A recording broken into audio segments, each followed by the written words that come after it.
बूढ़े बाप का सम्मान। यह एक कौवा है, एक कौवा। पिता ने फिर से अपने बेटे से चौथी बार पूछा, यह क्या है?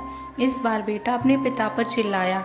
यह कहानी है उत्तर प्रदेश के एक छोटे से कस्बे में रहने वाले बूढ़े बाप की। जब एक 80 वर्षीय व्यक्ति अपने 45 वर्षीय शिक्षित बेटे के साथ अपने घर के सोफे पर बैठा था, अचानक उसकी खिड़की पर एक कौवा बैठ गया।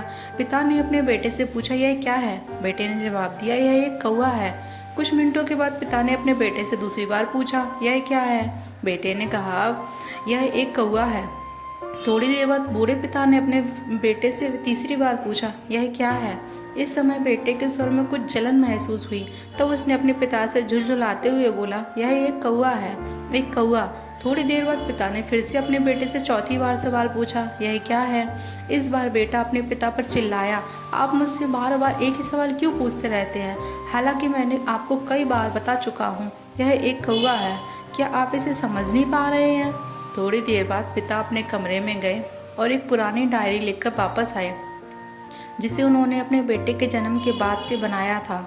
एक पेज खोलने के बाद उन्होंने अपने बेटे को उस पेज को पढ़ने के लिए कहा। जब बेटे ने इसे पढ़ा तो निम्नलिखित शब्द डायरी में लिखे गए थे, आज मेरा बेटा 3 साल का छोटा बेटा सोफे पर बैठा था जब खिड़की पर एक कौवा बैठा था।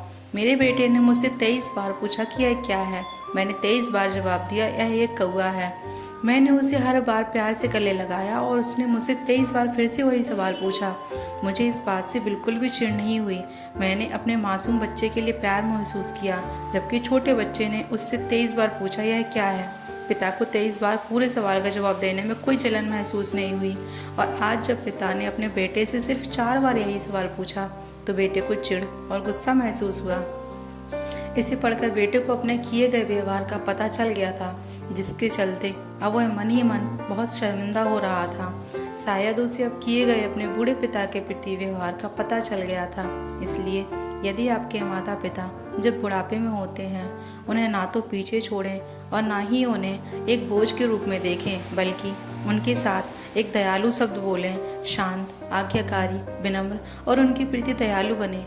अपने माता पिता के प्रति विचारशील रहें। उन्होंने आज समाज में तुम्हें एक व्यक्ति के रूप में प्रस्तुत करने के लिए तूफान और गर्मी को देखे बिना सभी पहाड़ों और घाटियों को पार किया।